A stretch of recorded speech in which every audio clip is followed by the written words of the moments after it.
بس علي بن شيخ اللقاء امام هولندا، هل مواجهه هولندا ستعطي الانطباع على المشاركه الجزائريه في المونديال؟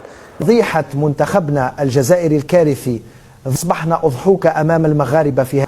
لماذا منتخبنا لا يلعب مثل المنتخب المغربي الذي فاز جدارة واستحقاق؟ هذه فضيحة تاريخية للمنتخب الجزائري، ويجب علينا أن نتعلم من رجال المغرب.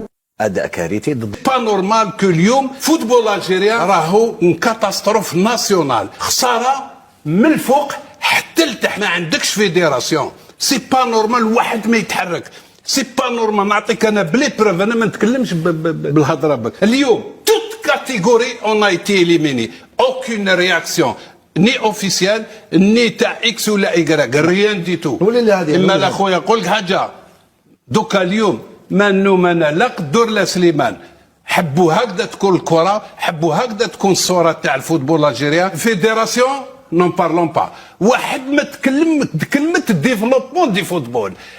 قاعدين اصلا نجيبوا من فرنسا من لا بلجيك، وحنا كي سيخونا جوليت جيلي ولا اسمه هذاك جيلي لونسيان جوار كي تكلم وناضولوا لي سارتان فرونسي والو مقبل مدي طرايب، بصح دوكا نبدل كاع الجهه باسكو هما توجعهم ما يديفونديو بلادهم. فهمني؟ احنا ما كاش لو يديفوندي بلادك. احنا الفوتبول كاع واحد بيرسون نقولها ديفون البوبل كاع مغربا وروح اللي يشوف فينا في العالم. اوكان بريزيدون فيديراسيون ما خطط ما خممش ميم با تخمام هكذا، قال نسينا في روحي قال نبدا نديفلوبيو الفوتبول. ما كاش كاع خمو الأ جيب الأ، كانت الأ يا اخي برك جيب الأ ومن بعد قال لك بون هنايا كاش الناس عندهم ديزانتيري، ناس عندهم مصلحه ماشي عندهم مصلحه بصح ضد الجزائر، مصلحه ليهم الاموال بصح ضد الجزائر. شكون اللي يخطط هذا الشيء باش ضد الشباب الجزائري؟ كاين الناس اللي وتجي تقول لي لا داروا لنا مؤامره، داروا لنا هذيك، داروا ما كان مؤامره لا والو. المنتخب ديالنا منتخب ضعيف، المستوى ضعيف، المستوى ديال الاعلام هو ضعيف، ما عندنا حتى حاجه في البلاد، ما تبقاوش تكذبوا. منتخب ضعيف، مستوى الاعلام ضعيف. خرجتوا صغيرين وخرجتوا تبكيو علينا، والسي عبيد الراجي عطينا انت الادله، انا غادي نتبعك، عطيني الادله بهذه الفضيحه اللي صرات. يلا باي باي طياره ونقلعوا. ها انا خوينا سيكتوا، ها هذوك الاعلاميين الصغار الصحفيين اللي تما يدوروا يا خويا سيكتوا. يلا خيبة كبيرة بالنسبة لجماهير المنتخب الوطني الجزائري، بالنسبة للشعب الجزائري، وبالنسبة لكل من يناصر الخضر، خاصة وأن الأحلام كانت كبيرة والطموحات كانت كبيرة والآمال علقت كثيرا على هذا المنتخب. عليه لما على الحكومة تاعنا تتدخل في الوقت هذايا وتنحي الناس هذو. نحينا البلاطوات، ما تنحيش البلاطوات، تنحي الناس اللي يكون نحن الناس العقلاء عم بالي قلت العقلاء، وانا واش راني نتكلم. لو كان تنحي هاد الناس ارتاو بهذا انا بور موا دوك راني نشوف رانا في يد، رانا محقورين يا يوسف من طرف المخزن هذا. ما يقدروش للسياده الوطنيه، يريدون اسقاط الجزائر. أني قلت لك الموت موت واحدة والأسباب متعددة، سنظل مع الشعب الفلسطيني إلى آخر يوم من حياته. طيب قبل ما أعطي الكلمة الأخ سيد علي، ما دخلوا المخزن؟ أعطيني يعني طريقة مباشرة في تعادلنا، يعني هل هناك ربما اتصالات داخلية؟ معليش باش يفهم المشاهد. يا يوسف واش بيكم يا يوسف؟ قلت لك ما نقدروش نهضروا على الفوتبول دوكا. كيفاش أنت ماتش كومبلي لو فار ممنوع على الجزائر باش يولي؟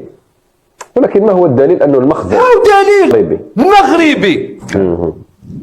مغربي يهودي. زيد نقول لك سبحان الله يوسف، تقول لي ما دخلوا. محرز يلعب بثلاثة لاعبين، لو فيد اللي يديروا محرز ما يديروا حتى لاعب. محرز لا يقارن مع أي لاعب في الجزائر. زلزال كروي، هولندا تلقن الجزائر درسا قاسيا قبل المونديال، الإعلام الجزائري في صدمة والجماهير غاضبة. السلام عليكم ورحمة الله وبركاته. في واحدة من المباريات التي أثارت الكثير من الجدل والنقاش بين الجماهير العربية والإفريقية، تلقى المنتخب الجزائري هزيمة مؤلمة أمام المنتخب الهولندي في مواجهة كشفت العديد من الحقائق وأظهرت الفارق الكبير في الجاهزية والإيقاع والسرعة بين المنتخبين. منذ اللحظات الأولى للمباراة بدأ واضحا أن المنتخب الهولندي دخل اللقاء بعقلية المنتصر، حيث فرض ضغطا عاليا على لاعبي الجزائر وأجبرهم على ارتكاب العديد من الأخطاء في الخروج بالكرة. الطواحين الهولندية ظهرت بصورة قوية جدا من الناحية البدنية والتكتيكية، بينما عانى المنتخب الجزائري من صعوبات كبيرة في مجاراة نسق المباراة المرتفع. الجماهير الجزائرية كانت تأمل في رؤية منتخبها يقدم أداء قويا أمام أحد كبار المنتخبات الأوروبية، خاصة بعد التصريحات المتفائلة التي سبقت اللقاء، لكن ما حدث فوق أرضية الميدان كان مختلفا تماما. المنتخب الهولندي سيطر على مجريات اللعب في أغلب الفترات وتحكم في وسط الميدان بشكل شبه كامل، بينما وجد لاعبو الجزائر أنفسهم في موقف الدفاع عن مناطقهم لفترات طويلة. ما لفت الانتباه بشكل كبير هو السرعة الهائلة التي لعب بها المنتخب الهولندي، سواء في التحولات الهجومية أو في استرجاع الكرة بعد فقدانها. كلما حاول المنتخب الجزائري بناء هجمة منظمة، كان لاعبو هولندا يضغطون بقوة ويستعيدون الكرة بسرعة كبيرة، وهو ما جعل مهمة محاربي الصحراء في غاية الصعوبة. المنتخب الهولندي لم يعتمد فقط على المهارات الفردية للاعبيه، بل قدم درسا تكتيكيا حقيقيا في كيفية استغلال المساحات والتحرك بدون كرة. اللاعبون كانوا يتحركون بانسجام واضح وكأنهم يلعبون معا منذ سنوات طويلة، وهو ما منحهم أفضلية واضحة خلال أغلب فترات اللقاء. وفي المقابل ظهر المنتخب الجزائري بعيدا عن مستواه المنتظر، فالتنظيم الدفاعي لم يكن في أفضل حالاته، كما أن الربط بين الخطوط الثلاثة لم يكن بالمستوى المطلوب، الأمر الذي تسبب في وجود مساحات كبيرة استغلها لاعبو هولندا بشكل ممتاز.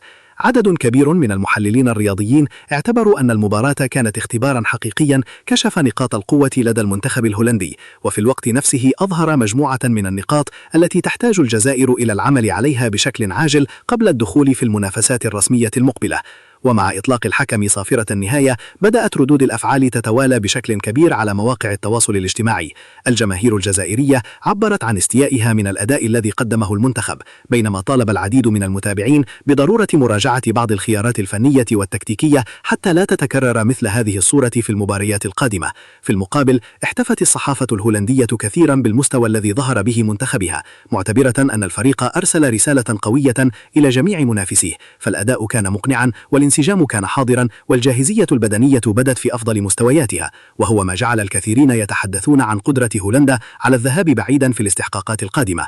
اللافت أيضا أن المباراة أعادت فتح باب النقاش حول مستوى المنتخبات الإفريقية عندما تواجه كبار أوروبا، فبينما يرى البعض أن النتيجة مجرد مباراة ودية أو تحضيرية لا أكثر، يؤكد آخرون أن طريقة اللعب والأداء داخل الملعب أهم من النتيجة نفسها، وأن هناك أمورا كثيرة يجب تصحيحها إذا أراد المنتخب الجزائري العودة بقوة.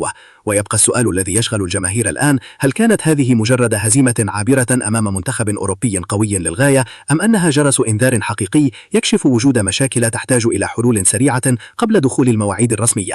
الأكيد أن الجماهير الجزائرية كانت تنتظر صورة مختلفة، والأكيد أيضا أن المنتخب الهولندي خرج من هذه المواجهة بمكاسب فنية ومعنوية كبيرة، بعدما قدم أداء أقنع المتابعين وأكد من خلاله أنه يملك مجموعة قادرة على المنافسة بقوة.